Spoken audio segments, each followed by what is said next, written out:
നമസ്കാരം. മലയാളി വാർത്തയിലേക്ക് സ്വാഗതം.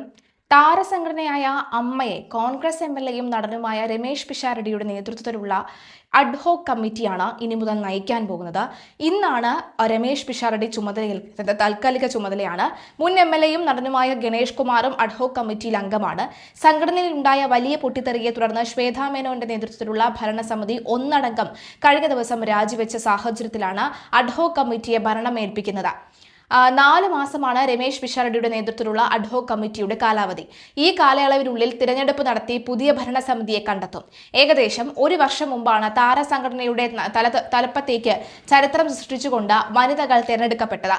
സംഘടനയ്ക്കുണ്ടായ മോശം പ്രതിച്ഛായ നീക്കാൻ വനിതകളുടെ നേതൃത്വത്തിലുള്ള ഭരണസമിതിക്ക് കഴിയുമെന്നായിരുന്നു പ്രതീക്ഷിച്ചിരുന്നത്. പാവയായിരിക്കാൻ തയ്യാറല്ലെന്നും ചില കുറ്റാരോപിതർ സംഘടന പിടിച്ചെടുത്തു എന്നും പറഞ്ഞുകൊണ്ടാണ് ശ്വേതാ മേനോൻ അമ്മ പ്രസിഡന്റ് സ്ഥാനം രാജിവെച്ചത്. ഒപ്പം സംഘടനയിലെ പ്രാഥമിക അംഗത്വവും ശ്വേത രാജിവെച്ചിരുന്നു. കൂടുതൽ കാര്യങ്ങൾ പിന്നീട് പറയുമെന്നും ശ്വേതാ മേനോൻ കൂട്ടിച്ചേർത്തിരുന്നു. ഞാനും എന്റെ കമ്മിറ്റിയും രാജിവെച്ചിട്ടുണ്ട്. അമ്മയിൽ നിന്ന് രാജിവെച്ചു. അമ്മയുടെ എല്ലാ ഉത്തരവാദിത്തങ്ങളിൽ നിന്നും ഒഴിഞ്ഞിരിക്കുകയാണ് എന്നും അമ്മ സംഘടനയെക്കുറിച്ച് മുൻപ് ചില വനിതകൾ പറഞ്ഞതുപോലെ ഒരു കാര്യം ഇന്ന് എനിക്കും തോന്നി. കുറ്റാരോപിതരായ ആളുകളുടെ കയ്യിലേക്ക് സംഘടന വീണ്ടും പോകാനുള്ള ശ്രമമാണ് നടന്നുകൊണ്ടിരിക്കുന്നത്. അതൊരു അജണ്ടയായിരുന്നു. രജിസ്ട്രേഷൻ എത്തിയവരെ മനഃപൂർവ്വം കൊണ്ടുപോയി അവിശ്വാസത്തിൽ ഒപ്പുവെടിപ്പിച്ചു. നമ്മളോടൊരു അക്ഷരം പറയാതെ ഒരു അജണ്ട വെച്ച് നമ്മളെ പുറത്താക്കാൻ നോക്കിയെന്നും ശ്വേതാ മേനോൻ പറയുന്നു. ആരെങ്കിലും പുറത്താക്കുന്നതിനേക്കാൾ നല്ലത് സ്വയം ഇറങ്ങുന്നതാണ് നല്ലതെന്ന് തോന്നുന്നു. ജനറൽ ബോഡി യോഗത്തിലെ വാർഷിക റിപ്പോർട്ടിന്മേലുള്ള ചർച്ചയ്ക്കൊടുവിലാണ് ഭരണസമിതി ഒന്നടങ്കം രാജിവെച്ചത്. റിപ്പോർട്ടും കണക്കും അംഗീകരിക്കാൻ വാർഷിക ജനറൽ ബോഡി തയ്യാറായില്ല. ഇതിൽ രണ്ടിലുമുള്ള വീഴ്ചകൾ അംഗങ്ങൾ ചൂണ്ടിക്കാട്ടി. ജനറൽ ബോഡി യോഗത്തിന്റെ പ്രസിഡന്റ് ശ്വേതാ മേനോൻ രാജി പ്രഖ്യാപിച്ചു. എന്നാൽ മറ്റംഗങ്ങൾ അവരെ അന്വയിപ്പിച്ച് തിരികെ കൊണ്ടുവന്നു. ഇതിനു പിന്നാലെയാണ് ഭരണസമിതി ഒന്നടങ്കം രാജിവെക്കുകയാണ് എന്ന പ്രഖ്യാപനമുണ്ടായത്. 17 അംഗ സംഘമാണ് എക്സിക്യൂട്ടീവ് കമ്മിറ്റിയിൽ ഉള്ളത്. ഇവരെല്ലാവരും ഒന്നടങ്കമാണ് രാജിവെച്ചിരിക്കുന്നത്. എന്തായാലും രമേശ് പിഷാരടിയുടെ മറ്റൊരു വാർത്ത കൂടി നോക്കുകയാണെങ്കിൽ, കഴിഞ്ഞ ദിവസം നമുക്കറിയാം പാലക്കാട്ടെ എംഎൽഎ ആണ് രമേശ് പിഷാരടി. അദ്ദേഹം പലയിടങ്ങളിലും പല ഉദ്ഘാടനങ്ങൾക്കും പൊതുയോഗങ്ങൾക്കും ഒക്കെ എത്തുമ്പോൾ അദ്ദേഹത്തെ സ്വീകരിക്കാനായി ജെണ്ടോ, മാലയോ, ബൊക്കയോ, അതുപോലെ തന്നെ പൊന്നാടയോ, മൊമന്റോയോ ഒക്കെ നൽകുന്നുണ്ട്.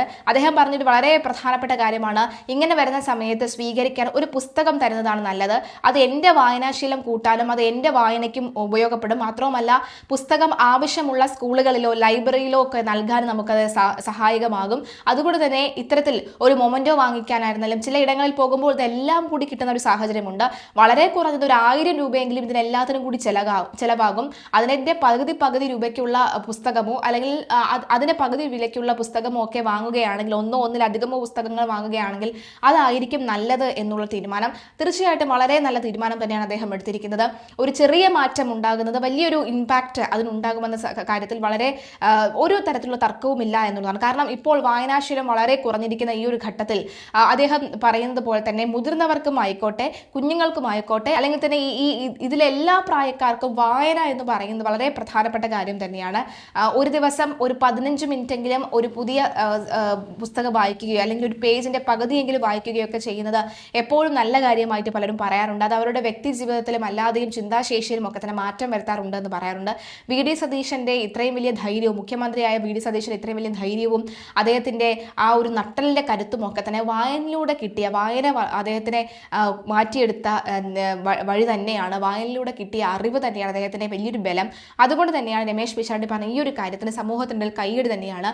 എല്ലാ മന്ത്രിമാരും എല്ലാ ചീഫ് ഗസ്റ്റുകളും ഇങ്ങനെ ഒന്ന് ശ്രമിച്ചിരുന്നുവെങ്കിൽ ഒരു പക്ഷേ നമ്മുടെ നാട്ടിൽ കൂടുതൽ വായന, അറ്റ്ലീസ്റ്റ് പുസ്തകം കൈകൊണ്ടെങ്കിലും തൊടാനുള്ള ഒരു ത്വരയെങ്കിലും ആളുകൾക്കിടയിൽ വരുമെന്നതിൽ യാതൊരുവിധ സംശയവുമില്ല. എന്തായാലും അത്തരം ചില തീരുമാനങ്ങൾ എംഎൽഎമാരും മന്ത്രിമാരും ഒക്കെ എടുക്കട്ടെ. രമേശ് പിഷാരടി തീരുമാനം ഇരു കൈയും നീട്ടി നമുക്ക് സ്വീകരിക്കാം. ഒപ്പം അദ്ദേഹം നയിക്കുന്ന അഡ്ഹോക് കമ്മിറ്റിക്ക് നമുക്ക് വിജയാശംസകൾ നേടാം. കാരണം അമ്മ എന്ന താരസംഘടനയ്ക്ക് ഒരു വലിയ പ്രാധാന്യം ഉണ്ടായിരുന്നു നമ്മുടെ സമൂഹത്തിനിടയിൽ. എന്നാൽ ഇപ്പോൾ അത് കൂപ്പുകുത്തി ചീനാറുന്ന അളിഞ്ഞു കിടക്കുന്ന ഒരു സാഹചര്യം ഉണ്ടാവുകയാണ്. അങ്ങനെ പോകേണ്ടതാണോ അമ്മ എന്ന ഈ സംഘടന എന്ന ചോദ്യമാണ് ഉയരുന്നത്.